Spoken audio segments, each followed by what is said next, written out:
A beautiful day to you. Welcome to State of the Matters. Today we'll bring you the latest breaking news across Nigeria, from urgent update to insightful analysis. We'll guide you through the stories that matters. Now let's take a look at the top stories making headlines this hour. Kwankwaso dismisses claims of secret alliance with Tinubu. OT emerges sole governorship aspirant in Abia as Kalu mascot pull out. Tinubu denies claims of renaming Nigeria and abolishing Sharia law. I am Kasi Tony and we'll be right back after this break. Joining us now to break down this headline is a political analyst, Ugochukwu Ifeanyi. Happy weekend to you, Ugochukwu. Happy weekend, Cassie. Good to see you again. It's been a while. Happy weekend to Nigerians and viewers all over the world. State of the matters, what matters in Nigeria is really trending, the political realignment and the alignment and the party primaries that, Cassie, I don't know if you have seen where they're counting 1, 5, 10, 17, 15. So a lot of intrigues and those who are losing. And your very good friend, the former power minister, losing out to Ali. So it's really interesting, and we are in for interesting times in the Nigerian polity. You know, it's good he actually loses out because I wonder what he'll go there and do. If he couldn't restore ordinary power, what will he do for your people? Darkness. I told you that he was going to plunge them into darkness. And no sensible Nigerian, you know, we see what the opportunity was given, he could not manage it, and then he wants to go into a bigger space. All right, thank you so much, Ugochukwu. Let's quickly dive in on to what we have. On Kwankwaso's statement, you know, there's a video that has been circulating online that Kwankwaso is an ally of the President Bola Ahmed Tinubu, that he's working closely with the president to bring him back for a re-election. And Kwankwaso has come out to debunk this statement that anybody that listens to these people are foolish. He called them foolish. So what does it mean by that statement that only foolish people believe he is working for President Tinubu? I concur with him 100% and 10. If there is anything like that, you know, in Nigerian politics, party loyalty is 110. It's no longer 100. Okay. You can see what happened to your friend Desmond Elliott, but he wasn't. You know, when it comes to politics, I don't have friends. His own is 100%. So people has given extra 10. Yeah. So if you see what happened between these are. The people that are flying with this kind of story are political jobbers, you know, political hyenas, as they call it. They are the people who want to be in the news, you know, and you know me so well that I don't mention the names of those people because that cheap popularity that they want, I don't give it to them. So if you have followed what happened since after 2023 general elections, and even before 2023 general elections, when Malam Dr. Alhaji Rabiu Musa Kwankwaso left the PDP and went into alliance with NNPP. And relatively an unknown party, just like the LP. Even you can give it up to the Labour Party because Labour Party has produced Adams Oshomole and the former Ekiti state governor who ran under it, although he has defected, that Ekiti state former governor defected to APC now. I learned 3 days ago.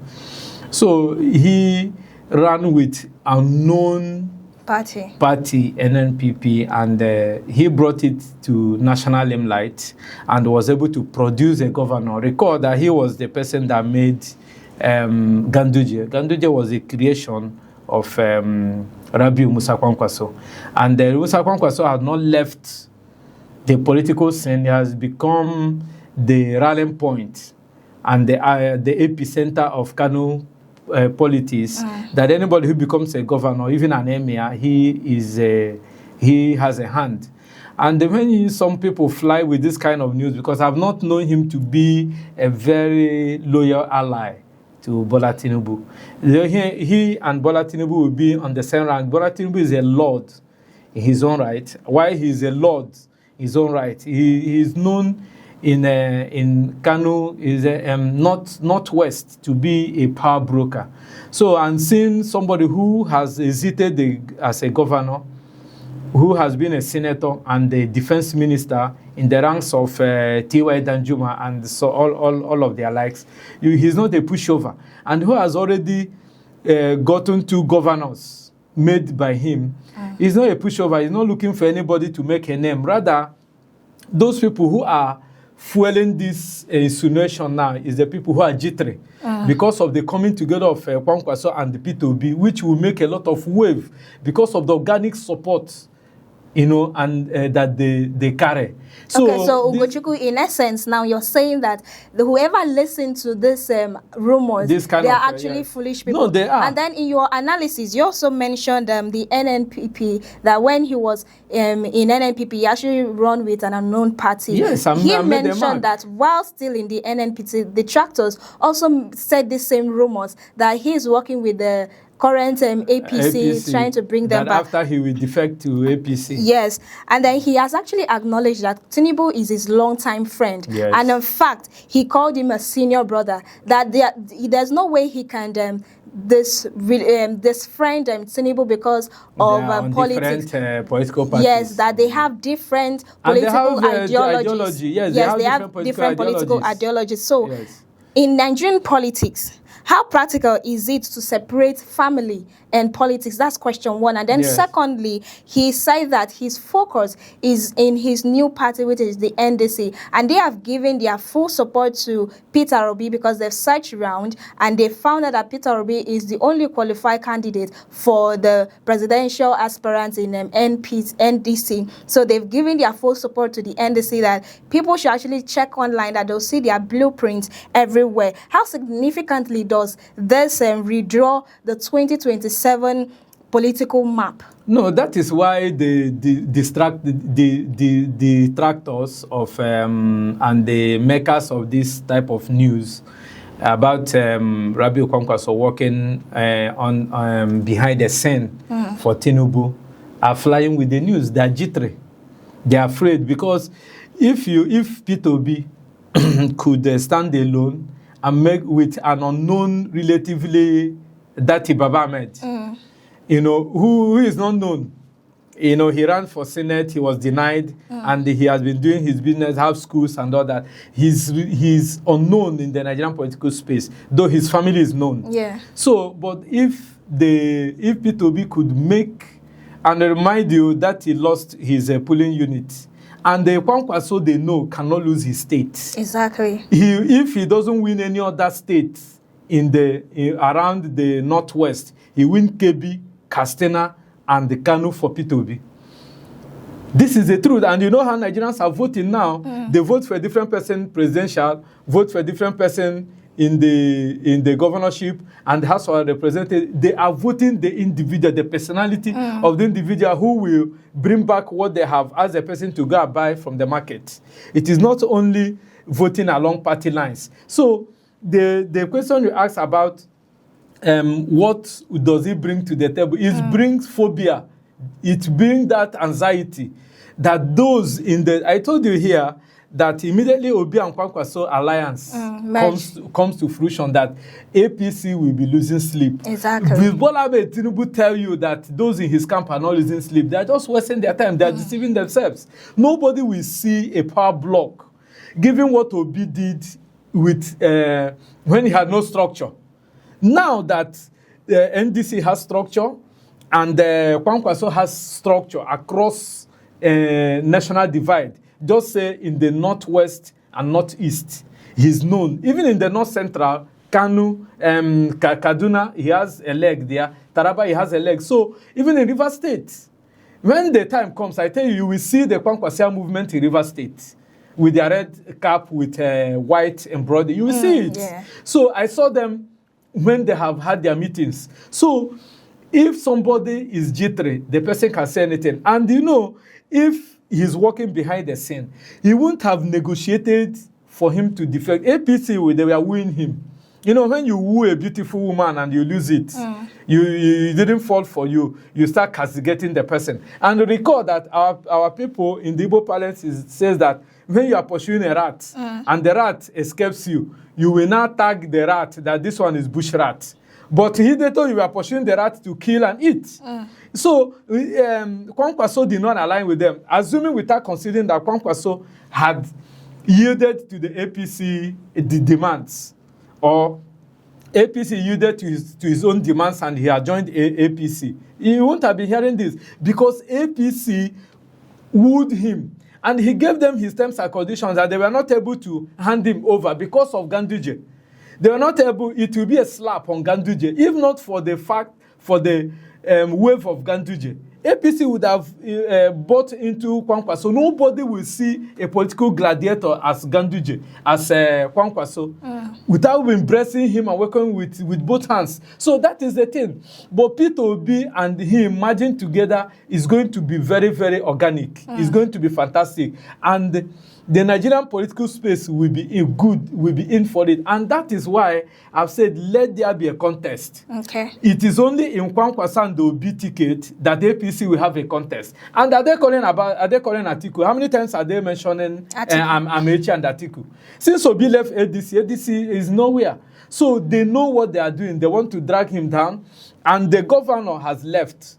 But the governor did not live with the soul of the Kwankwaso movement. They have the governor. Why are they castigating the man, Kwankwaso? They have the governor. If the governor has a clout, we are going to see it in 2027. If he will be able to win Kano State for APC. Hence, Ganduje did not win Kano State for APC. Let us say if Abba Yusuf is going to win APC, Kano State for APC. So they are just playing to the gallery. Right. Thank you so much, Ugochukwu, for that analysis. Let's quickly move to Abia State, where miracles, I don't know what to call it, if it's miracles or signs and wonders that is happening in the state, where the Deputy House of Representatives Speaker, Benjamin Kalu, and Uzoji Kalu's younger brother, Mascot, actually withdrew from the governorship race for Alex OT. How significant is this move for the political future of Abia State? See, nobody sees where they are doing a coronation ceremony, and you decide to go where some people are erecting a shrine. Because the kind of aroma of the food you eat in a coronation ceremony is different from the one they are going to sacrifice to the gods. So Lexoti is performing. I told you over time that those people are going to waste their money. It's just like when Shetima in Borno State brought Zulum. Even other political parties withdrew. Because with what Zulum did, he was not a politician, that made the Shetima government to recognize him. He went to commission a project in a school, not even a university.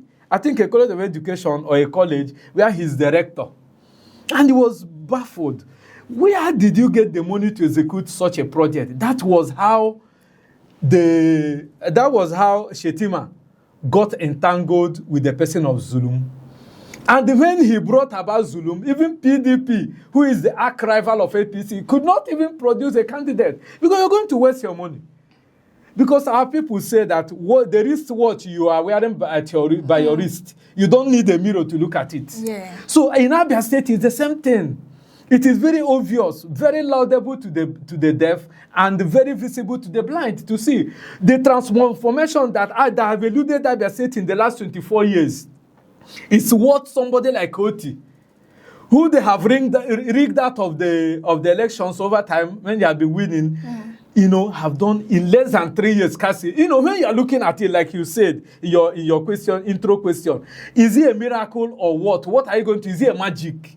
That somebody that a governor has ruled for 8 years, another governor came for 8 years, another one came for 8 years, and somebody is doing what they have not done in those years in less than 3 years. It should only be a miracle of the 10th wonder. And for Mascot, who's even his brother is not doing well, you know, they had a backlash when Tinubu said the governor should take charge in their states about those who will vie for APC elections, and they were dragging leadership. This one say, I'm the sixth or the eighth citizen, being the deputy speaker, Benjamin Kalu, whom they have been teaming up. I don't know, Cassie, have Nigerians forgotten about the team? The team where they were presenting Benjamin Kano to run. Now, all those Okalo, I listened to him in an interview where he said that if his brother is contesting and Benjamin Kano is contesting, that will he leave his brother and go and support another person? So, which showed you that there is already a crack. That plan they were hatching because of Oti, who is the child of God, the David of our time, because it is not ordained by God, it has scattered. All right, Ugochukwu, sorry to interject. Yes. You're talking about Alex Oti being the David of their time. Our time. No, the Abia State time. Yes, being the David of Abia's Abia has time. been my home. Yes, being the David of Abia's time. Yes. Does it mean that these people that withdrew, does it mean that Alex Oti is unopposed? Unopposed, Yes. or there are other hidden contenders that we don't know about? You see, Cassie, when you see something that is good, it is only to appreciate it. Okay. The Igbo people have a saying that, you know, today I come with a lot of Igbo proverb, that when you see a beautiful woman and you don't know what to tell the person, you don't know how to, there is nothing, you know, puncturing the beauty. When the person say, I beg you carry your fineness, they go. You understand? So OT cannot have a contest in Abia. You remember what have been happening on this set of the matter? I said, anybody who is coming for that contest is coming to waste his money. And I said that even though, without considering that Benjamin Kalu might be a credible candidate, but you're coming at a wrong time. When you don't even have a constituency project to show for what you're going to campaign, what are you coming to? What is a sane politician coming to tell to the Abians? What are you going to tell them? Are you going to take them to the dark days? And the people who are backing you are the people who rendered Abia, you know, undeveloped.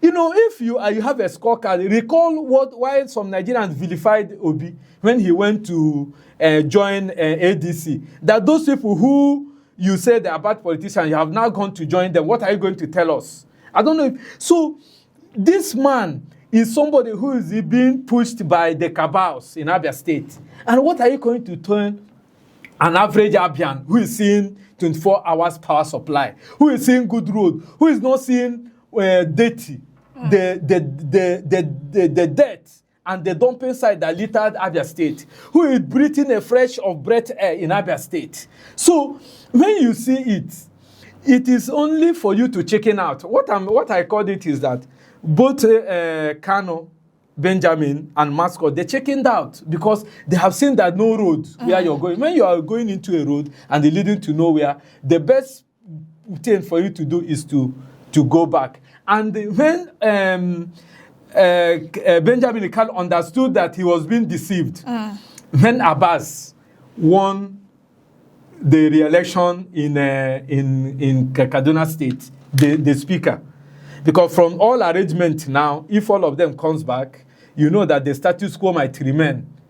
The person that may have a lot of people to fight against may be, what do you call it, Ababio. All right, thank you so might have much, a lot of people to fight with. You know, I was going to actually ask you what motivated Benjamin Kalu to actually withdraw for Alex Oti, but I have gotten the answer to that particular question. I've told you the answer already. Yes, let's move away from that to a major development where a video circulating online or a report circulating online says President Bola Ahmed Tinubu is trying to change Nigeria's name to United States of Nigeria and then also abolish the Sharia's law. You know, the presidency has come out to debunk the statement that it is false and is not true, and then he blamed it on desperate politicians for the rumors. What if these rumors are actually true, Ugochukwu? What benefit will it bring to Nigeria and what effect will it have on our economy? I ask you a rhetorical question instead, and I ask Nigerians, not only you, the changing with the haste with which President Bola Ahmed Tinubu's administration changed the Nigerian national anthem, what effect has it brought on us? With the statement on the day when he has not assumed office, you know, people are misunderstanding this. President Bola Ahmed Tinubu have not entered Aso Rock. It was his handover acceptance speech that he said that subsidy is gone. It is not an official statement. He didn't consult anybody. He was still a private citizen when he made that particular. It's just that baton has changed hands.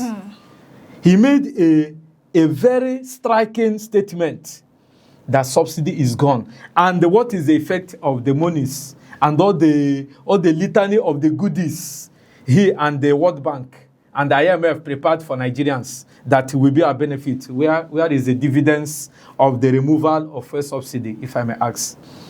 So anybody who is asking me or asking Nigerians, what will the change of name, ordinary nomenclature, that Lady Lord Lugard brought, you know, signifying the amalgamation of Nigeria, naming us after the river Nile, that what will he bring? It won't bring anything.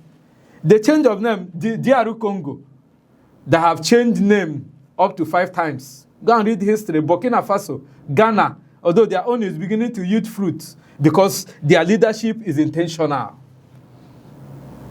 So what will be the change of nomenclature bring to the life of average Nigerian? Nothing. And for them to say that it is a rumor, that it is the handiwork of mischief makers, the detractors, dubious politicians, political jobbers. Yes, we agree, but there is no smoke without fire. It must have been discussed in some quarters. Recall that now that Bola Ahmed Tinubu have the majority of the lawmakers, almost 80 members in the National Assembly, in the red chambers, and the 100 and plus in the green chambers. If you want to tinker with the Nigerian Constitution, will you take him any time? That is the type of politics that Olusegun Obasanjo didn't play when he wanted a third tenure. If Olusegun Obasanjo has played this kind of politics, getting all those people to defect to his own political party, would have had a smooth sail. So if Bola Ahmed Tinubu want to rename Nigeria or even change Nigerian constitution today, with those sitting on his mandate and lying flat, and those who are bedwetting on the mandate of the Mr. President, it won't take them a time. You see the Electoral Act that they hastily passed to disenfranchise some other people and make sure that opposition did not breathe. At the end of the day, it run contrary to the constitution, which is the ground norm. Which is the ground norm.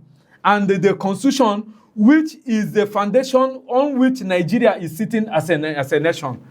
You want to pass a legislation, you do not do due diligence to look at it, the infractions it could cause in the constitution. And at the end of the day, the Senate has ended up and the APC shooting themselves on the foot. So that is exactly what we are saying. And the Sharia law, which was captured almost 100 and something times in the constitution, and nowhere Christianity or Christian was mentioned. That is why when you talk about the Sharia law and the criminal law, they say don't go there.